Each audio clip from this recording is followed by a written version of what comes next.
Good evening, ladies and gentlemen. May I start with thanks to Professor Chitnis for inviting me to be a part of the teaching session today. I have very fond memories of the year I spent in East London over 25 years ago and learned many operative techniques that I practice today out of my year in East London. I have no way to express my gratitude to Colin, who was our mentor then and is very dear to me as a teacher. So, what we have gathered here together is to share some knowledge on PU junction obstruction. I have enjoyed listening to the presentations that we have just had. Over the next 20 minutes, I'll share with you some of the work we do at Apollo Hospital, Delhi.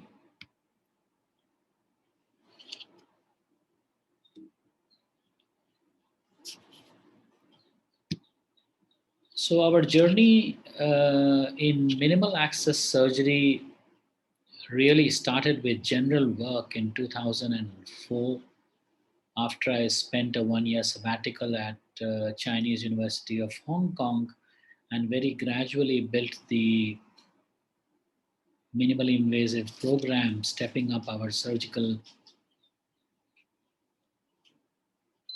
procedures step by step over the next 10 years or so, reaching a situation where by 2012 or 2013 we had accumulated experience with endoscopic esophageal substitution in over 5 babies with a 12-month follow-up. Coming to PU junction obstruction and my practice of pediatric urology, which got more and more concentrated over the first decade of my private practice at Apollo Hospital, Delhi, as this graph shows that we were doing on an average of about 20 to 25 cases a year, virtually all open up until 2012. In this period, a total of approximately 140 cases. I have shown you the spread as per the age. The protocol was pretty standard. We would start by doing a retrograde pyelogram in every case. The retrograde pyelogram would be followed by retrograde stenting, followed by confirmation of the stent position. Here is my colleague, Dr. Deepak Kantpal, who was a fantastic colleague to have around and is now joined as chief of a unit in Lucknow. Following confirmation of the position of the DJ stent, we would go for open pyeloplasty with a Foley's catheter. We would start orals in 6 to 8 hours after surgery. It was a purely retroperitoneal surgery.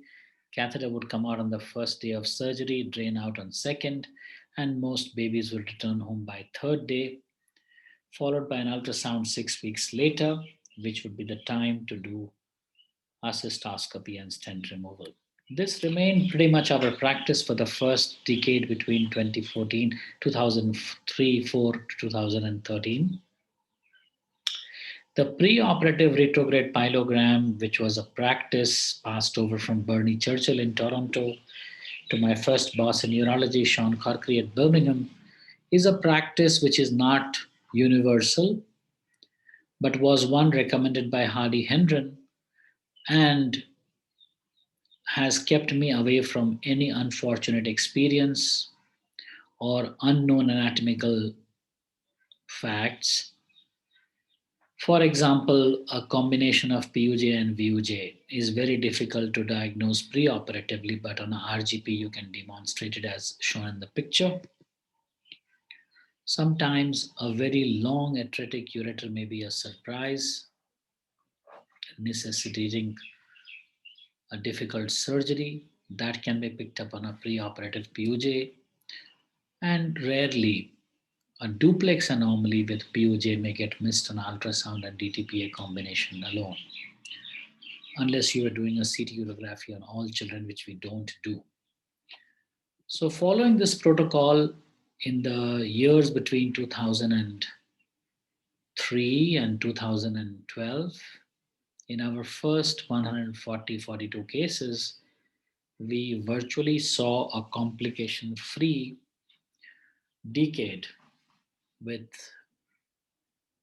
very few redos, virtually not more than one. Did have some complications, but this was well comparable to the international outcomes reported by Howard Snyder, which is the longest follow up series.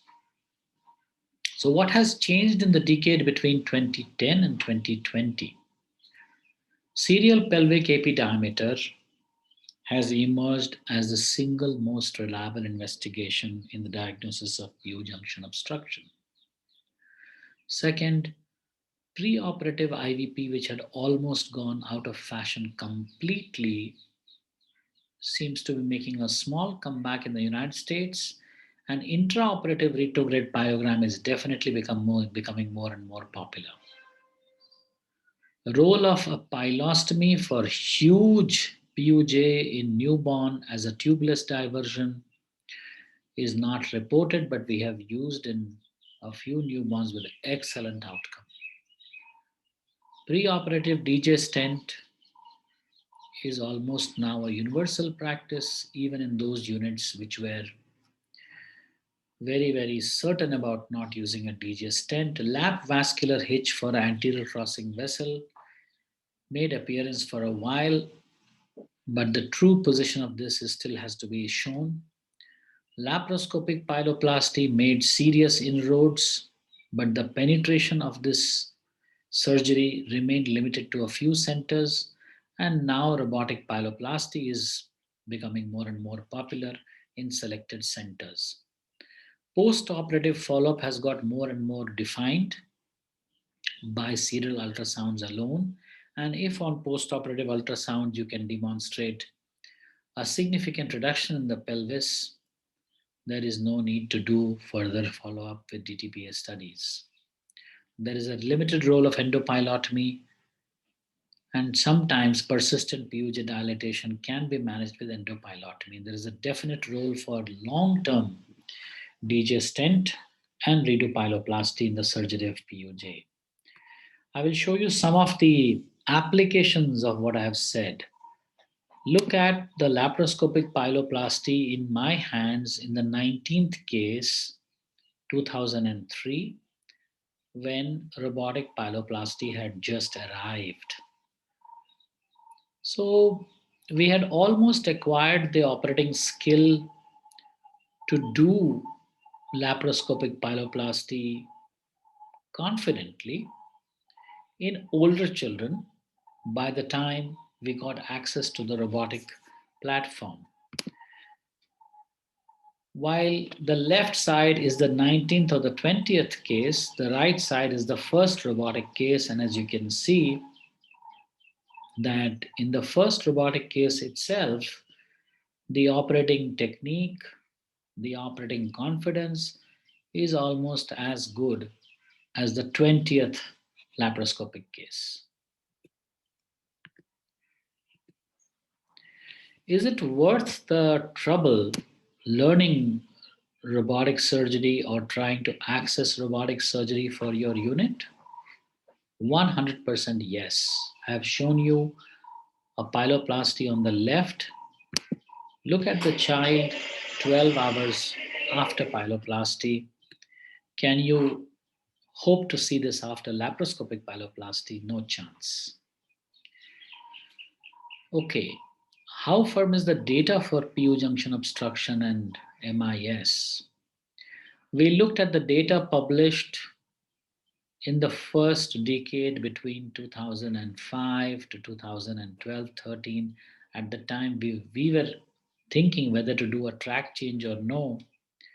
To our utter surprise, there was only one randomized controlled trial. Rest were all retrospective studies, and one very small study which was prospective. Of course, there is some meta-analysis. The meta-analysis between robotic pyeloplasty and laparoscopic pyeloplasty strongly favored robotic pyeloplasty. What about robotic versus conventional versus laparoscopic and open pyeloplasty in children, whereas there was no demonstrable difference between the outcome of robotic pyeloplasty versus open pyeloplasty? There was a definite evidence in favor of robotic pyeloplasty over laparoscopic plasty.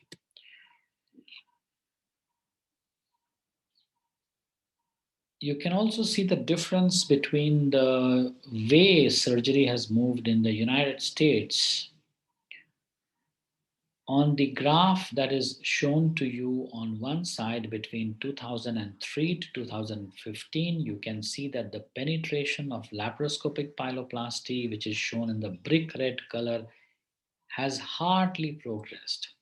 Whereas by 2015, 40% of United States was doing robotic pyeloplasty.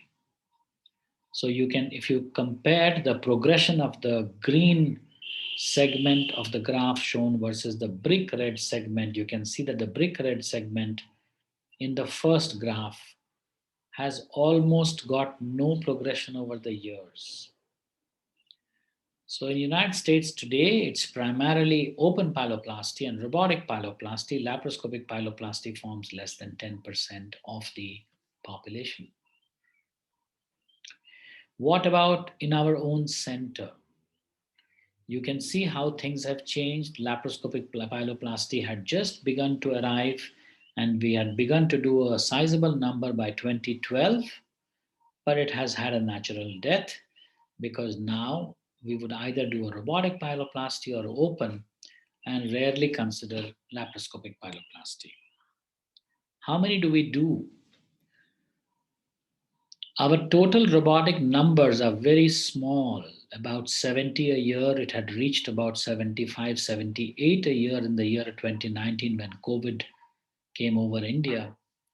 And since then, we are still struggling to come back to where we were.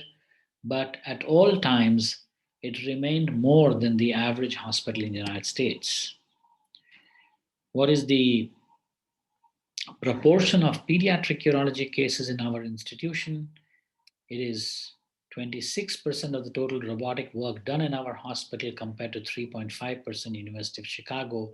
So given that background, back in 2013, we made a conscious decision to move towards robotic pyeloplasty, leaving behind laparoscopic pyeloplasty, given the scientific data that was available then. And we have since then set up a prospective database on which we have 164 cases registered between year 13 and 19, of which 124 are PU junction obstruction who have undergone surgery for the same reason open surgery used to be prescribed.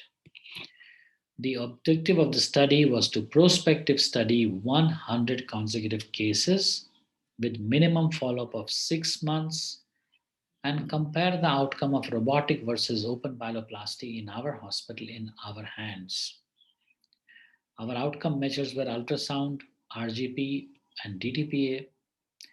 Complications were recorded on Aclavian Dindo scoring. On follow-up, complications were recorded also based on the fact whether you were using an extra or intraperitoneal approach, length of stay, pain, and cosmesis was recorded. Whom did we exclude? Any baby less than 3 months or 4 kilos? Because clearly in our practice, these babies still go for open approach only. Anyone above 3 kilos or above 4 kilo, parents were given the choice of going for open or robotic. The operative planning was the same as the open days. DJ stent was removed at 4 weeks with RGP and a follow-up X-ray abdomen at 1 hour, 3 hours, 6 hours to see good drainage of the dye. Minimum follow-up was for 6 months with ultrasound, DTPA scan being used selectively, and end point was the drainage status. If there was a regression of pelvis by 25% at 6 months, the operation was declared as successful. Analysis of OT time, length of stay, morphine return to OT, etc. was done with comparison of corresponding parameters. The technique for surgery was the standard technique one would use for laparoscopic pyeloplasty, which I'm sure all of you are aware of. What is interesting is that if you look at the docking time, the operating time, and the operating time of open, the operating time of open pyeloplasty obviously did not change at all in the first 25 cases. The operating time of the robotic pyeloplasty drastically changed in the first 7 operations. And the docking time changed drastically in the first 10 to 12 operations, after which has remained more or less unchanged. What was the classical case? The classical case had a classical presentation, antenatal diagnosis, asymptomatic as a follow up of asymptomatic baby, and DDPA showing an obstructed curve with function of less than 4%. What was the smallest baby we operated? 2 months old, 4 kilos. How did he look in follow up? That was the kidney on the left at diagnosis. That's the baby in the immediate post op. That's the kid 5 years later, and that's the kidney 5 years later. Could we do some complex cases? All kinds of complex cases were included: horseshoe kidney, ectopic kidney, as shown pre op and post op, duplex kidney, anterior crossing vessels, PUJ in a duplex kidney also done, poorly functioning kidneys, and this is particularly to show the younger colleagues that in cases where the function is less than 5%, contrary to what the world would make you believe, about 30% would regain good function after successful surgery and a good period of drainage.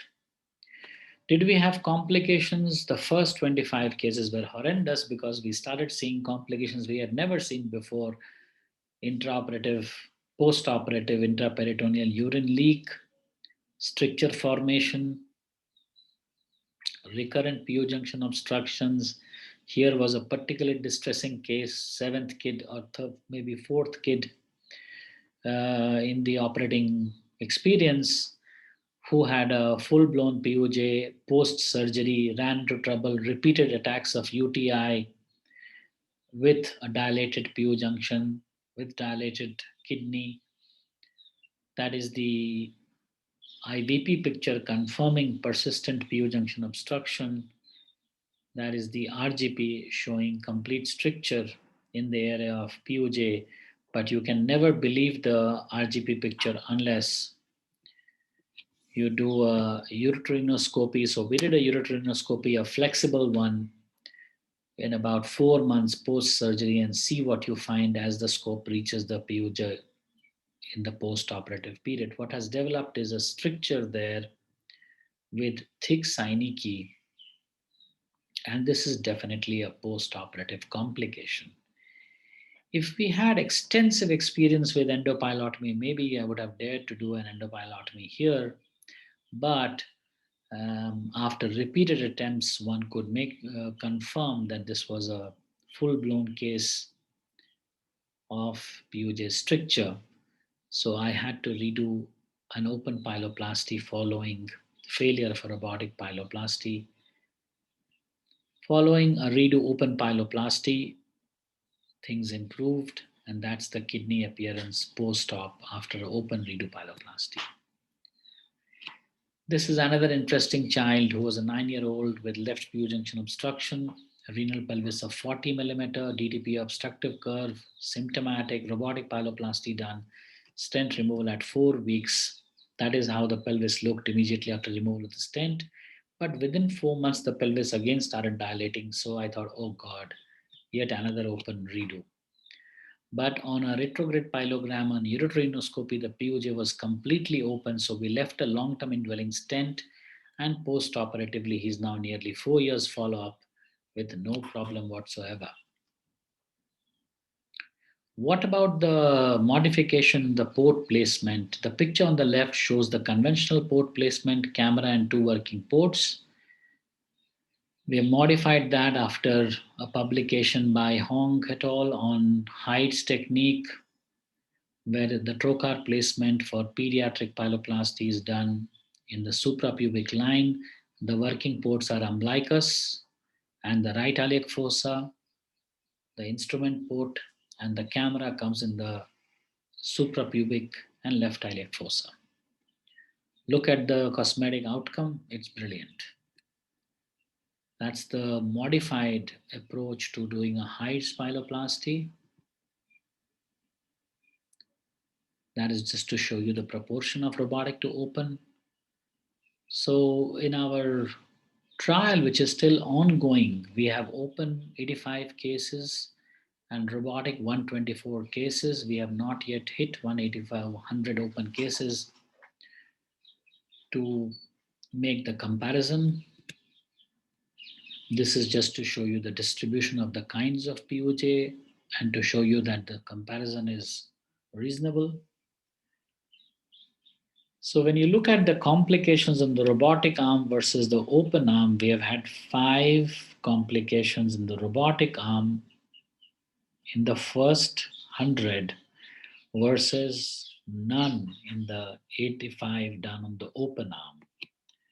But what is interesting is that while these complications have been redo pyeloplasty, adhesiolysis in 2 cases, in one a prolonged stent indwelling.